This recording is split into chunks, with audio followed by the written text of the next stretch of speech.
I said, hello, my name is Brie. Today's topic is about imperialism. Imperialism is a term that's been used for many centuries and is still present in today's world. There are three main aspects of imperialism: cultural, economic, and political. Today's project, I'll be talking about the cultural aspect of it all.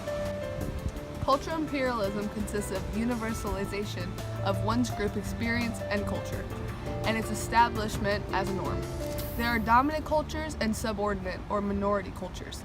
In the case I'm presenting today, the American culture is dominant and the deaf culture is subordinate. The deaf culture is subculture to the American society due to having dissimilar beliefs, history, norms, and language. Any culture outside the American culture is considered wrong, and those outside of it will be pressured to assimilate to the correct culture. The deaf culture has their own language, beliefs, history, norms, values, and traditions.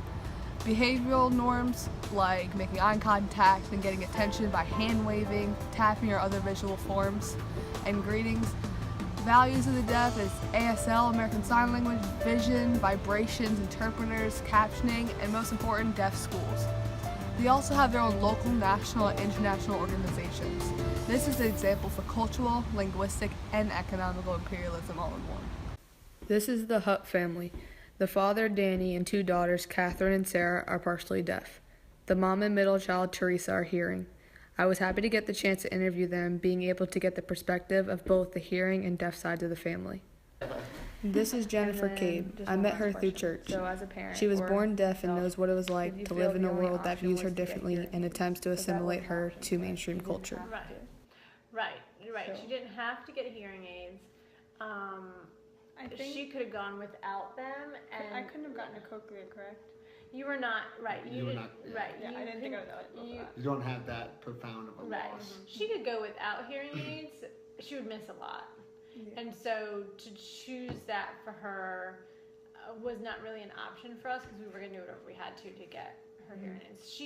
When she was due for her hearing aids, she actually got 2 hearing aids, and Danny was due for hearing aids, and he only got 1 because we couldn't afford 2 sets. So he just bought 1 because I was like, well, you know how to talk. She's got to learn how to talk. Yeah. So we're going to get her the aids. But there wasn't a choice for us to say, well, we're going to learn sign instead, because she did have hearing, so we could just amplify that. And just real quick to go off of that, so if she was eligible for the cochlear, would you get it? How would you think about that?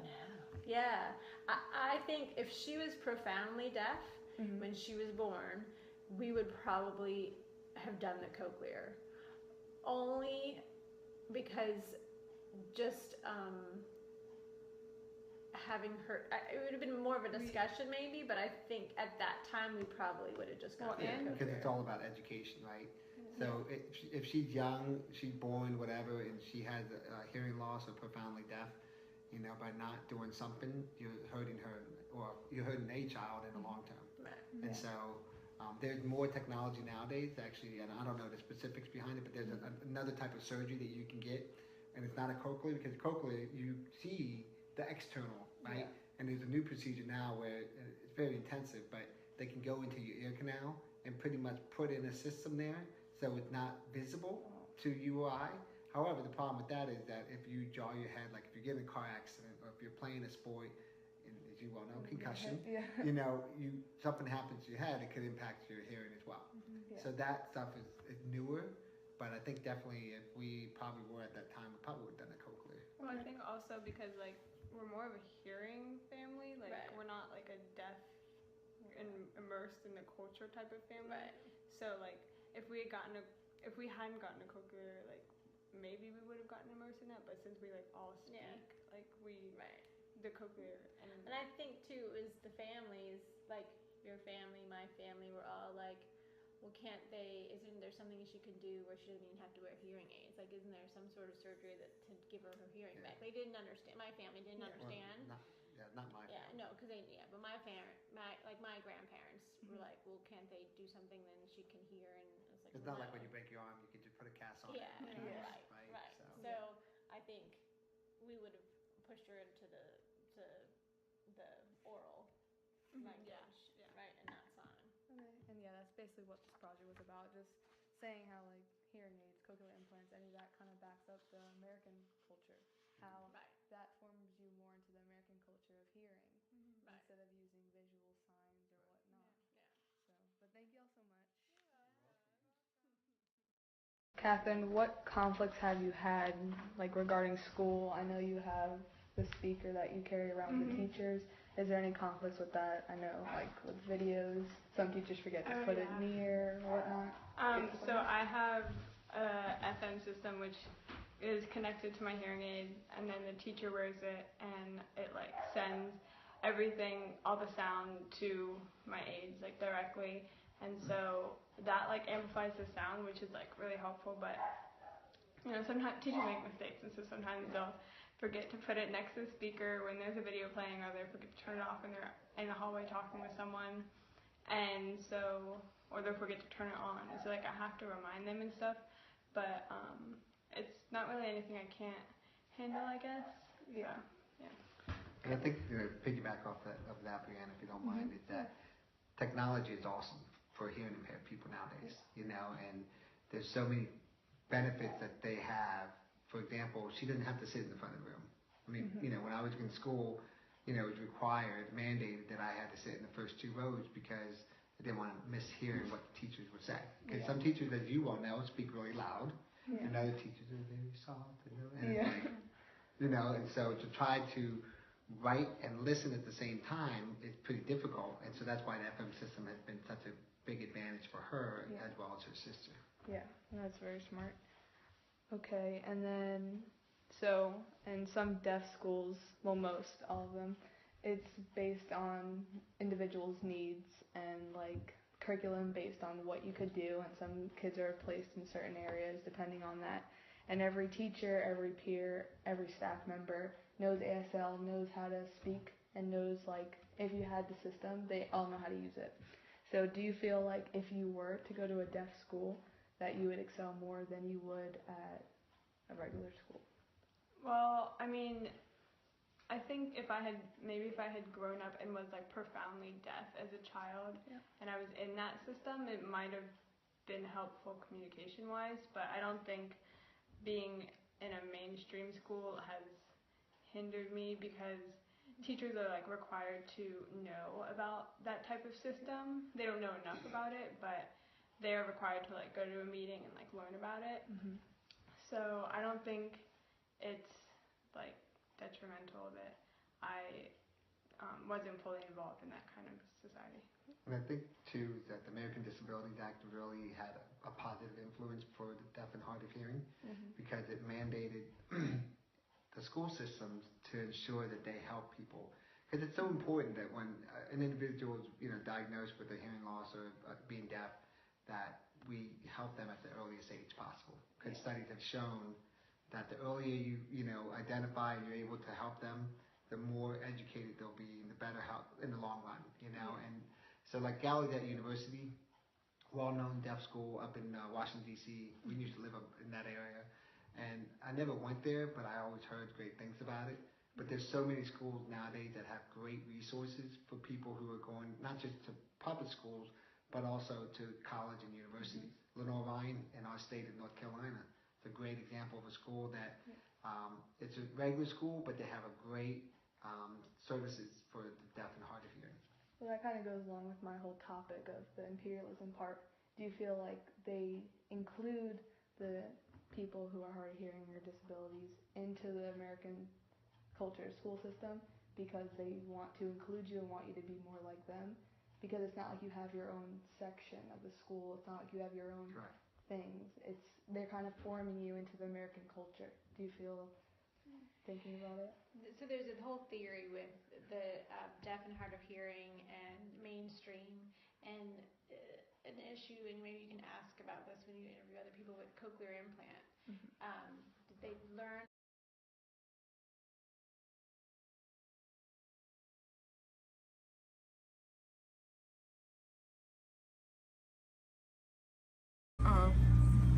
My name is Jennifer. Okay. I was born that with spiritual mountain parts. I have needs. Right now, I have a job. I work as a casework technician at vocational rehabilitation services, and I work primarily with deaf and hard of hearing. I'm also involved with, there is a deaf church. Now it just started. Okay, so yeah, I'm involved with my deaf community here in Wake County. Have you went to a deaf school? Yes, when I was very young, small, but as I got older, my mom made the decision to transfer me to a mainstream school. So I grew up in mainstream school and I graduated in a mainstream school. Was that harder for you? Yes, it was. I had an interpreter, but the issue that my mom had that time was because deaf schools do not have a great deaf education. That's the complaint right now. And they say that mainstream schools have a better education.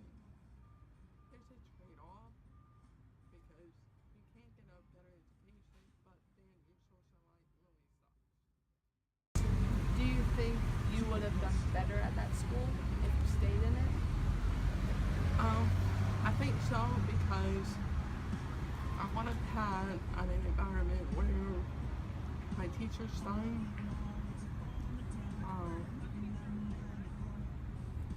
I don't know if my education would have been improved, but I'm sure that my mom would have, made sure that I had a good quality education. The key for me, and it still is now, is having a community that I have access to. Having a culture and know who you are in your culture, and I didn't get any of that in mainstream. So, is deaf culture important to you? Yes, it is. Language is supported, culture is supported, being involved in the community with individuals who are like me and know what I've gone through. Because right now in the general community, it's really hard for me to participate in because I just can't hear. What issues have you had with the American culture, with like everyday things that you can do? There's a whole bunch of things. My biggest issue is communication access, and actually in general have access to my community here. Like for example, what if I wanted to go to a movie? I can't just bring up on a computer or decide which movie I want to go. I gotta first make sure it's captioned for me. And not all of them are captioned, like especially that big movie that came out recently, the Star Wars, The Force Awakens. It was not captioned on opening day. So that means I had to wait until it was captioned, and typically that means. So, do you think the American culture is taking over deaf culture and trying to make them the same? Yes. The work of I just recently went to a conference, and it's called the Southeastern Regional Institute on Deafness, and we just had a presentation about that, and right now the term for that is called colonialism, and basically what the focus of the American culture is the focus on the ear and on the mouth, and they focus on if you can't hear, they want to this. To me as a deaf person, what is wrong with me? I don't see myself if there's anything wrong with me. I can read, I can drive, I've gone to college, I'm educated, But what's the difference between me and the next young person? I agree. If you are allowed to get it, would you? Because culture-wise,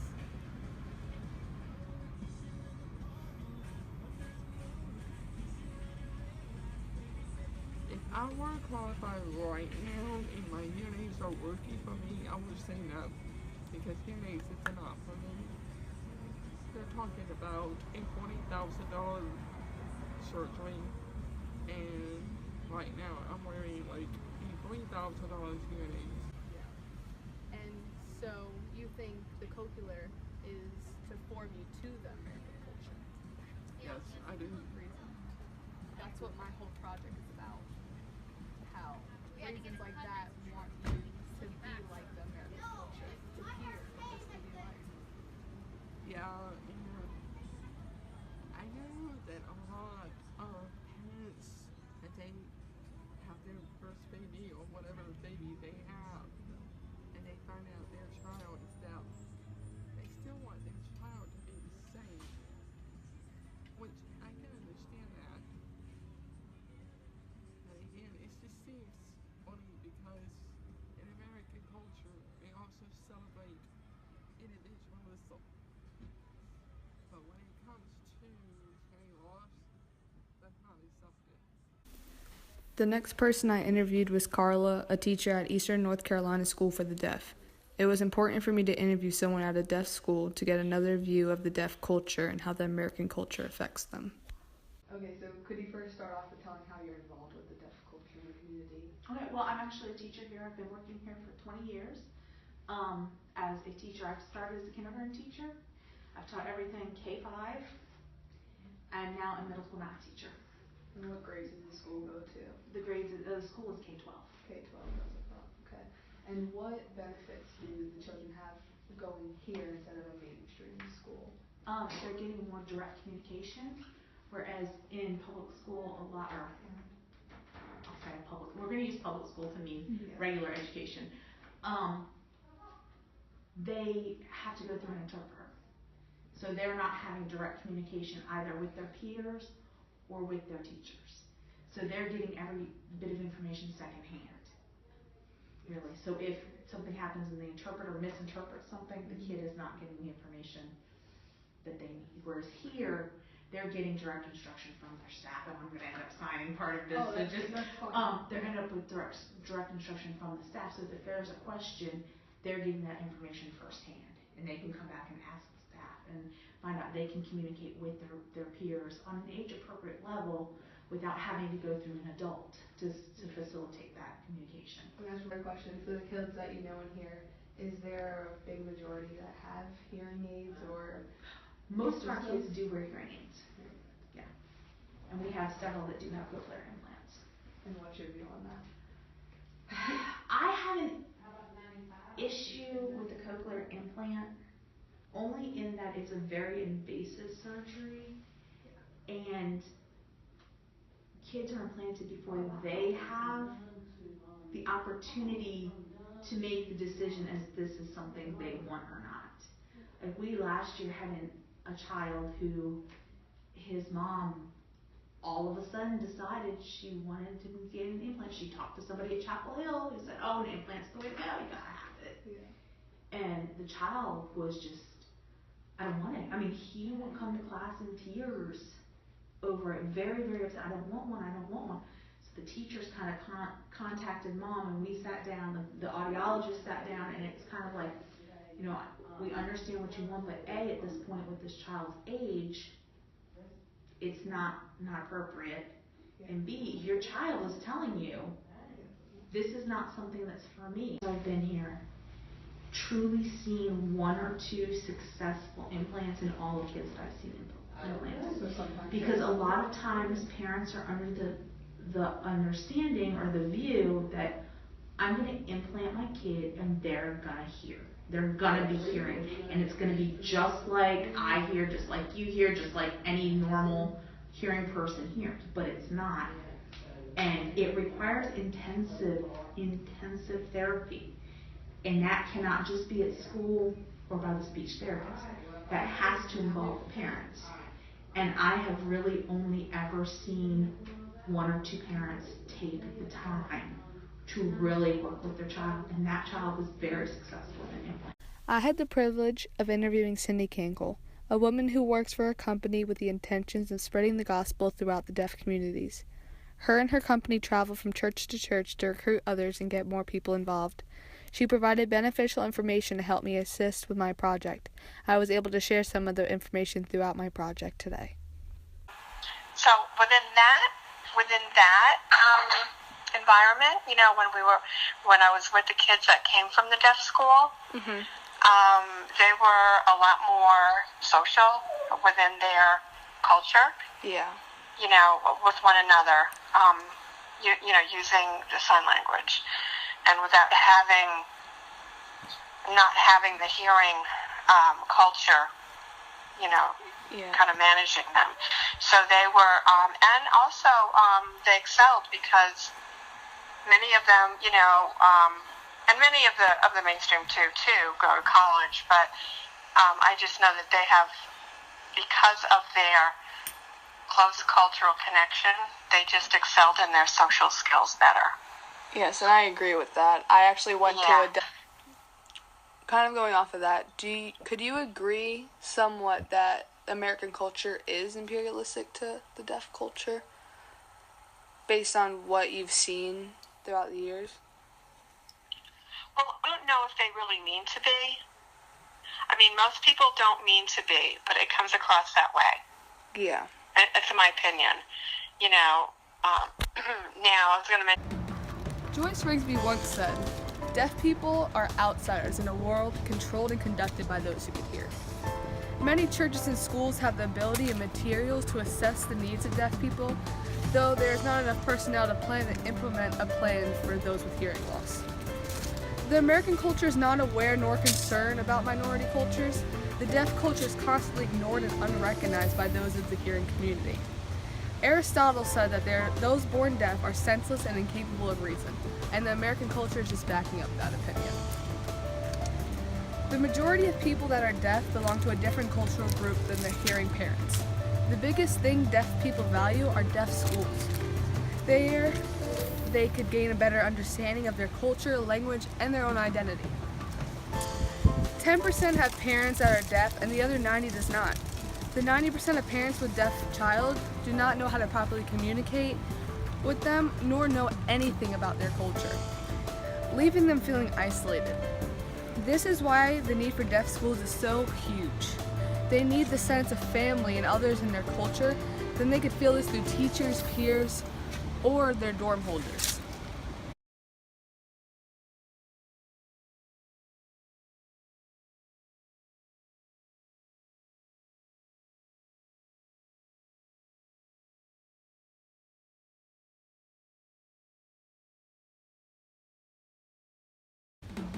American Society for Deaf Children, National Association for the Deaf, World Federation of the Deaf, and International Committee of Sports for the Deaf, or the Deaf Olympics, are all organizations established to inform, make change, entertain, and get others involved. The American School for the Deaf was the first deaf school in the United States. It was created on April 15, 1817 in Hartford, Connecticut by Thomas Hopkins Gallup. The original goal of deaf schools is to teach and learn how to properly communicate with others. In order to understand one's culture, we must understand their language. In this case, deaf people use American Sign Language to communicate with one another and the community that knows the language. Sign language is a visual, non-vocal language. Sign language is used all over the world, though in many different forms. Sign language is not universal. Thomas Gallup, the creator of the first deaf school, created sign language. Deaf people value an environment that uses more visual sense of communication. Being able to be involved with the visual side of life gives them the opportunity to participate in every aspect of society. Now I'm going to list some pros and cons about the American culture allowing the deaf community to have their own culture. One pro being a part of the deaf community is really important for the deaf cultures, allowing them to learn about their own culture, beliefs, and themselves. Also being able to make friends and family grow with one another and help one another. Everyone in the deaf schools, churches, or other community aspects are all in the same boat. They all can relate to one another and know the struggles of being deaf. This also eliminates the need to explain one's reasoning for being in the school and being deaf. This takes a lot of stress off of the children, allowing them to better communicate and make friends, also not having to worry about being different. Having a different insight on life, not feeling that they are the odd ones out, feeling in a place where everyone is like them. Sign language is spoken throughout by teachers, administration, and peers. This allows the children not to worry about communication throughout the school. Extracurricular activities for the deaf people, including sports and clubs where the students interact with other deaf people. This creates a bigger community for a student and a better education based on their needs. School custom-fit curriculums to a child based on their abilities and needs.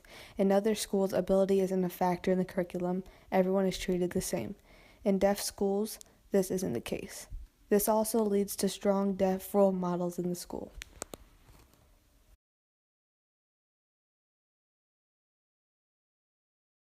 Some cons of the deaf community having their own culture and community aspects are limited exposure to hearing people, and this could hold back social growth and make children withdraw from social experiences.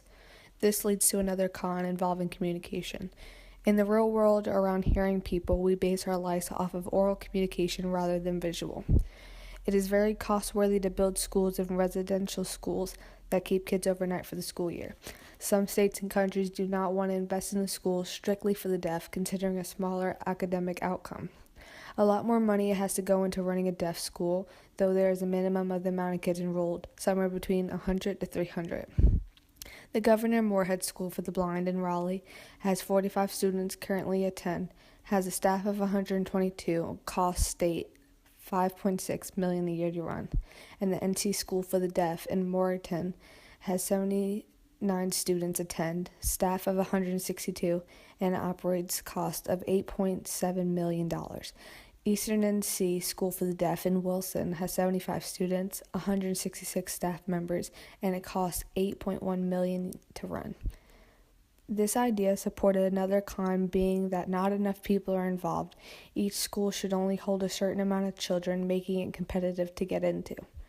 This also interferes with American culture control of the deaf community, not fitting in with the deaf culture. The availability and location of the types of schools may remove deaf schooling as an option for families who don't live near one. There are not many deaf schools around.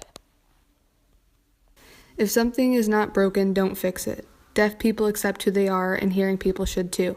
The first step we should take in fixing the issue on how we view other cultures is to be informed. We need to know how others are feeling and why. We not only need to help ourselves, but also others. We need to take part in coming together to find a solution to make sure everyone is happy and has the ability to succeed. The American society has the right idea, though to deaf people it comes off as insulting due to the fact of not being informed. We are attempting to help, but it doesn't always come off as that. These changes would help out many people and bring us closer together as a community.